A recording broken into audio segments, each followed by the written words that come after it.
see and experience art block is one of two things. The first, and definitely the more difficult, is the temporary inability to draw.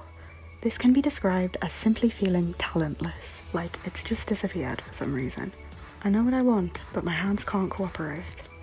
And the second can be compared to writer's block. It is simply the lack of ideas.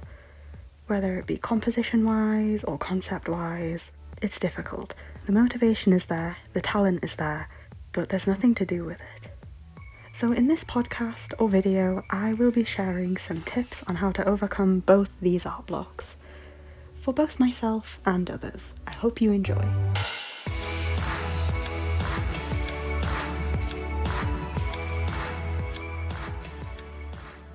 Some methods I use to cure the temporary lack of ability to draw is by drawing sketchy, particularly in regards to the line art. It really helps decrease a lot of pressure. Admittedly, my line art style is very sketchy in general, but giving it a little bit more of an extra sketchy feel really helps. Another thing, which is something that I realised might actually be the cause of this type of art block, is to do the sketching thin and not thick. As someone with a medium thin to thin sketching / line art style, accidentally doing it too thick can really impede the proportions of my drawing. Although, if you have a generally thick line art style, feel free to discard this tip. My third tip is to not stress about how the drawing is turning out.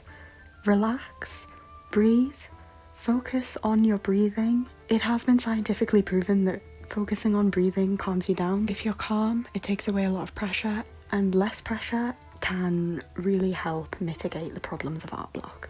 The last tip I can really give for my first definition of art block is to take a break. Art block can either be a result of burnout or at least a catalyst to burnout. You can only draw until you're dead, metaphorically, and sometimes the best thing to do is to take a break. But if you still want to get ideas down without drawing, you can make mood boards, edit, write, make gacha characters, anything. It really helps in the long run. Now onto my second definition of art block, which is more of a writer's block. In other words, idea block. The motivation is there, the energy is there, but the ideas aren't there. So I will go through some tips on how to get ideas. This list is a lot longer than the previous list. I did something similar for how to cure writer's block and get ideas for writing. Getting ideas for drawings is a lot easier than getting ideas for a story or a poem or whatever you're writing. If you're drawing simply because you want to draw, you could just draw your comfort character. How easy is it? You could just look for a character and draw them. It is simple. But sometimes it's about finding things to draw and finding the right method to draw it in. And a lack of inspiration can really be the cause of this problem.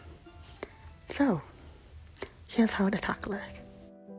An idea block can be caused by an inspiration block, and that can be caused by being exhausted from drawing the same things over and over again. So the first thing to do is really find new things to draw. This can be new characters, new objects, new people, new animals, myths, quotes, stories, or even design new characters based off of them. Another way to find new things to draw is to draw from still life / observation. When I'm bored in some sort of liminal space area, I usually just draw things in front of me, aka observation / still life. Or if you're brave enough, moving life. Drawing from still life or primary sources is also really useful as it forces you to turn a 3D vision into a 2D illustration, whereas referencing secondary sources or photos already does that for you, so it is a life skill. As previously said, sometimes it's a lack of ideas regarding how you want to draw rather than what you want to draw. So why not practice a medium you've never done before? Or a medium you haven't done in a while? Haven't used watercolour in a while? Do watercolour. If you're really stuck, do a redraw. An old art piece of your own? A scene from TV media? Someone else's art? With permission, of course. Right away, the characters / objects, the composition and the media is instantly decided for you.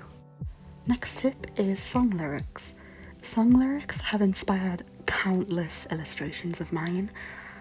For example, the Achilles Come Down one, I actually made when I had art block myself back at the end of 2020, and it was actually that drawing that helped me realise that drawing thick line art or thick sketching is what's impeding my art. Here is a recent image I drew of Macbeth and Jenny, aka Lady Macbeth. It is inspired by the song Shades of God by Paradise Lost. This image is a bit more on the metaphorical side. It is a bit out of character for Jenny and Macbeth to be physically fighting. Not sure why she has a magical staff either. This image was only just drawn for fun. Here is another illustration I did based off of a song lyric. This one is inspired by the song Living Dead Girl. This one is a little bit more in line with the canon of TGIF. I would say that something like this did happen in the original story at some point. Basically, it's the equivalent of coming out of the shower and just realising how much your life is falling apart. That's why she's wearing a towel and her hair is kind of dripping with water as well as blood. She's trying to wash the blood away, but it's still there, allegorically. I like to think of the text in red being said by Macbeth or Macbeth's ghost.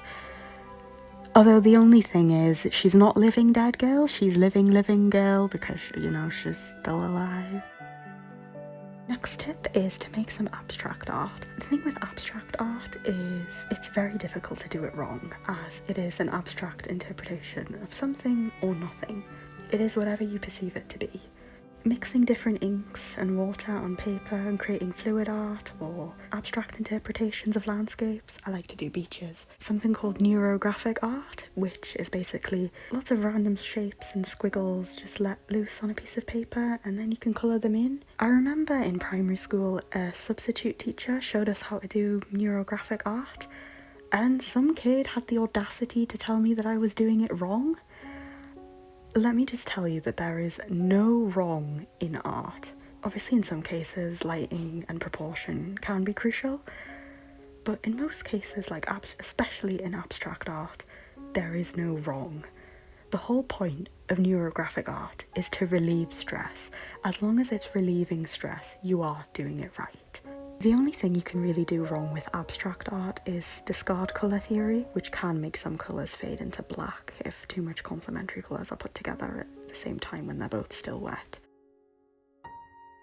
Next tip I can give you is to do an art challenge. Whether it be the speed drawing challenge or the opposite-handed challenge, they are really good for expanding horizons and getting out of comfort zones. Use prompts, if anyone's heard of Drawtober, or just general drawing prompts or writing, or even writing prompts. Usually when I see a writing prompt I like, but I don't have the time, motivation, energy, or ideas to make it into a full story, I usually just make a little illustration based off of it. This one links back to observational drawing, but it is to draw your workspace, your setup. It is really good for development of drawing backgrounds. Turn a traditional piece digital, or turn a digital piece traditional. Fan art. At the end of the day, you can make someone else happy and you can make yourself happy by finally getting an idea. I said this tip in the writer's block video, but it really helps for art as well, and that is magic if. What if this happened? I see a lot of prompts on Reddit or Twitter. For example, imagine 2018 you versus 2021 you, and it works really well for an art prompt. And the last idea that helps me is to do a base edit. There are countless bases that are free to use on DA or Pinterest. A lot of them also provide really good posing inspiration as well. If you have Pinterest, please use it. It is fantastic. One more thing I'd like to mention, if you're looking to practice your shading, use colouring books as they are great for practicing shading. And that just about concludes my list. If you found it helpful, let me know. And if you have any other techniques, do let me know as well.